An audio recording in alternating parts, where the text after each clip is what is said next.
Welcome to the Texas Tech football season preview. I'm Jarret Johnson. I'm joined by the mighty Joe Yeager. Mighty Joe, man, how you doing? Yeah, doing all right, man. Just we got caught in a little rainstorm out here. We had to step in under the cover of the east side of the Jones here, and yeah, it's beautiful, cool, rainy weather here. It feels like September, fair weather rather than late August, but yeah, doing good.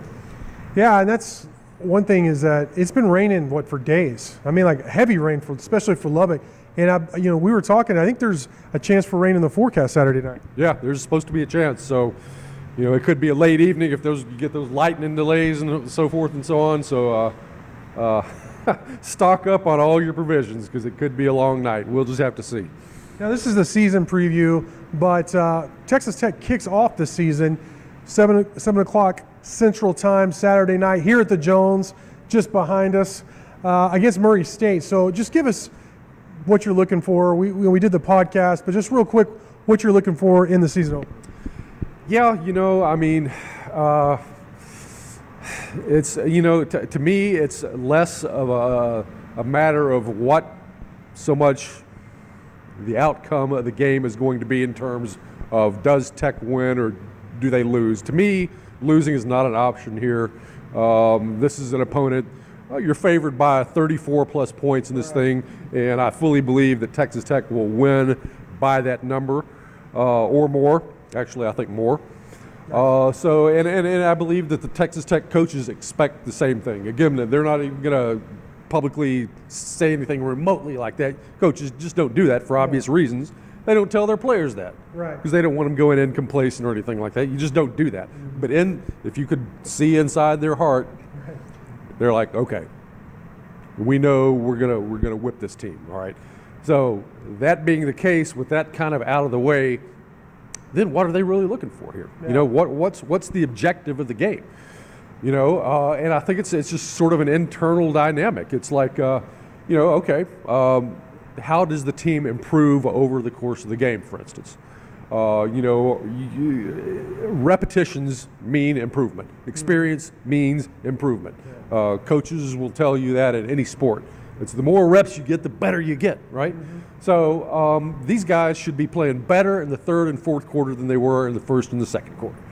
So you want to see the team, if they get off to a little bit of a shaky start, no big deal, but they should be rolling and playing very, very well late in the game compared to what they were early in the game. Yeah. So, that's something you want to see. You want to see individuals, let's say, where there's a position where there's a battle going on and, nobody's taken charge of it yet. I mean, you come out of camp and you come into this game and these guys are like this and, So now we've got a live game here. We got a real opponent. When the lights come on, does one of these guys separate from the other? You want to see, as soon as possible, ideally, these positions solidify. Yeah. And so you can just move forward knowing this is our number one guy, that's our backup guy, and so you want to see that happen as well. These are the sorts of things that you want to see, and as a team, it should improve as well. The entire unit, the units within the units, the players, everything should get better. And then another thing that you want to know is you want to figure out what your strengths and weaknesses are. Yeah. As a team, you want to find out, what do we run really well? What's our bread and butter? On the other hand, all right, this is something we thought we were going to be able to lean on, but we're not running this well. Right. Maybe this isn't something we need to carry forward. So the coaches need to figure out that sort of thing. And in a game like this, you're going to have an opportunity to run a lot of different stuff, sort of diagnose your team. And I think more than anything else, in a game like this, that's what the coaches are looking for is, what are we learning about our team? Yeah. We want to learn a heck of a lot about it, and the final outcome is going to be a win, 99% chance of something like that. But the other stuff besides the win is really what's more important. Absolutely. And then you mentioned strengths and weaknesses and that they want to find out what they are. What do you think are what would you say are the one or two main strengths of this team? Now, I won't hold you to it. Yeah. We get midway through the season, it's like, man, Joe, what you said was not, I'm not going to do that. Right. I'm just saying, going into the season, what do you think are the strengths and what do you think are, is a weakness or two? Well, I think Texas Tech on the defensive side of the ball, I believe the chances are there for this to be really a pretty darn good defensive team. Because, and mainly for two reasons. I mean, the defensive line is a veteran group. And listen, hey, I know that Tyree Wilson is called a linebacker. I call him a defensive end. Sure. Because, all right, he's going to be rushing. Everybody said that's the main thing that he does. That's what he does well. He's more of a defensive end. So that's the way I consider him. You put him on the defensive line with Hutchins, Bradford, Bleed-Eye, and all these guys. And that should be really a pretty darn good defensive line with good depth. I agree. And then on the back end of things, you got the safeties. Some really good safeties, especially if you consider Muddy Waters a safety, which you can. Yeah. And Reggie Pearson, Dadrian Taylor Demerson, all Big 12. I don't care that he was not picked all Big 12. You can say that I said it right here. At the end of the season, barring injuries or something like that, that's a first team all Big 12 player. So you got the back end kind of nailed down with the safeties, the line holding things down up front. And as long as your corners and your linebackers can just, hold down the fort pretty well, you got the makings of a pretty good defense. So, that's a real strength potentially. We're talking about weaknesses, and everybody's been harping on it, the offensive line. There's just a lot of question marks there. You filled in, you lost a lot of guys, you filled in with some guys, but are these just some guys, or are these guys who can really kill it at the Big 12 level? On the left side of the line with Caleb Rogers and Weston Wright, you're in good shape.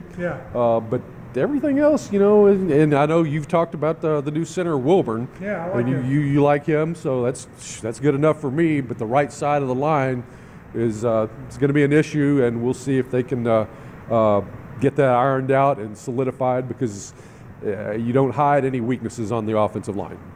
Yeah, you really can't. I know we've talked about this a lot. It seems like he's been here for a while now, but he is making his debut as the head coach at Texas Tech. What do you think about the hire of Joey McGuire, and then what are your thoughts just going into the season? Well, he's an impressive dude. Everybody remarks upon his energy and how much everybody likes him. He's a likable guy. Obviously, he's doing a very good job with his staff on the recruiting front. All that stuff's going very well.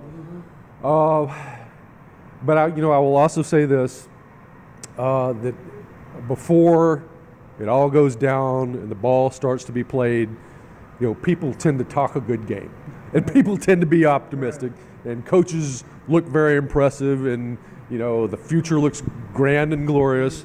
So as much as I may be impressed with McGuire, as most people are, still until that actually happens, there's just a little bit of a skepticism to me. So we'll have to see. I think it's potentially a very good hire. But it's got to actually happen. So, and it starts against Murray State. And then we're going to really see some what this team is all about against Houston. And then you get into the fire further from there with North Carolina State and then the Big 12. If this team can at least hold serve from what it did last year, and if it improved a game in terms of winning percentage, that would be, to me, a big step up, because it's a tougher schedule this year. Overall, I'm pretty optimistic with McGuire. Yeah, you mentioned it too. You got touched on it there at the end, but overall, this team, I stand by, if Tech just gets to a bowl game in the first year, that would be an accomplishment. Now, the coaches, and rightfully so, are saying they want to win much bigger than that. I get that. It's not even that they have to say that. I mean, come on, you should say that. But to me, I'm still standing by, just get to a bowl. Sure. Get to a bowl this first game, or this first season, and then you build from there. You agree with that? Yeah, definitely. I mean, what were they, 7-6 last year after the bowl game? Yes, is that right? Bowl, yeah. That would be a reasonable result here. I don't care how good of a coach you are. Yeah. The first year is a transition year, and it's tough because you're learning your personnel. Yeah. These veteran staffs that have recruited all these guys, and they got all their guys in the system, they know them inside and out. Look, McGuire and his staff, they're still learning about these guys, and they're going to be learning all throughout the season. And then, of course, there is the installation of their packages, their schemes, and so forth, which, if you've got a veteran staff, that's something they don't have to worry about. They've already got that nailed down. So these new coaches and these new staffs, they have a lot more on their plate. And they're spread a little bit more thin, and that just makes it tough. Not saying that you can't have a good year on your first year, but it's just the gradient is steeper for these guys. So, if you do have a really good year in your first year, then you're like, yeah, we may really be onto something here. So, God willing, maybe that happens. And I think especially with the schedule, at least on paper, that Tech has. I mean, it's considered one of the top 10, 15 toughest schedules in the country.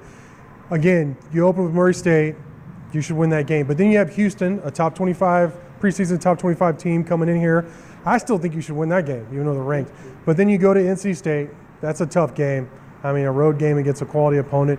You open up Big 12 play, Texas here, go to Kansas State, who you've really struggled against over the last decade. Go to Oklahoma State, another top 25 team. That's before you even have a bye. That's your first half of the season. I maintain that if you split those 6 games, you go 3-3, you have a very good chance of getting back to a bowl game and maybe even better. Absolutely. And I don't know how you feel about this, but it seems to me that the Big 12 this year, there's more parity. I agree. Than we've seen in a long, long time. And the main thing that I mean by this is usually in the Big 12 there are 2 and maybe even sometimes 3 teams that look dominant. Yeah. These are teams that can go to the playoffs. Right. And boy, you hope you can stay on the field with them because they're just so good. I don't see anybody in the Big 12 this year that looks like that. I see a lot of teams that you're looking at maybe anywhere from 5 to 9 wins on the season. I'm not seeing any powerhouses. So theoretically, a team that has not been high in the pecking list in this conference for a while could make a little bit of a move this year. Because, all the teams are somewhat beatable. So, Texas Tech is one of those teams. And again, it's going to be tough because you got a new coach. And they're for the reasons that I just talked about earlier. But if this is a good year, probably to be a first-year head coach in the Big 12, because I think you have a chance of making a move. I just don't. Look, even Oklahoma, with all their talent, all the talent in the world, well, they got a new head coach too. And I'm not completely sold on Venables. Listen, this is a guy who's an assistant coach. When has he ever, I guess maybe somewhere down the line, been a head coach, but you're talking about the Stone Age or something. Right. So there's no guarantee that he's going to come in and be the next Bud Wilkinson in Oklahoma. I think even Oklahoma could be a little bit vulnerable this year. You could go on down the list. There's a lot of good programs, a lot of good coaches, but I'm just not seeing anybody who's like, these guys are head and shoulders above us. Maybe Oklahoma State, just because Mike Gundy is the most underrated head football coach in the college game right now. I'm not necessarily crazy about the dude, but he's one heck of a coach. He's a really, really good coach, and Oklahoma State is always going to be tough. And Aranda at Baylor has done a great job in a short period of time. But still, I don't see anything there where I say, no, this is an automatic L.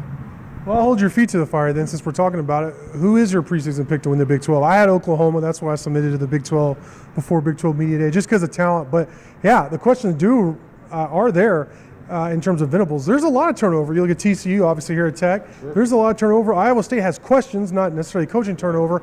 And you mentioned, Oklahoma State does seem like a nice pick. I almost went that way just because they win 10 games every year, it seems like. And Gundy is the model of consistency there. Yep.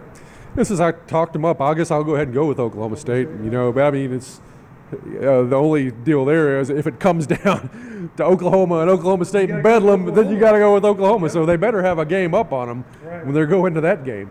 But I believe they can do it. I'll go with Oklahoma State. All right. Yeah. Well, obviously, we can't wait for the season to kick off. We're just days away now. Texas Tech takes on Murray State here at the Jones, 7 p.m. Central Time Saturday. Mighty Joe, great stuff from you as always. Thank you all for watching, and until next time.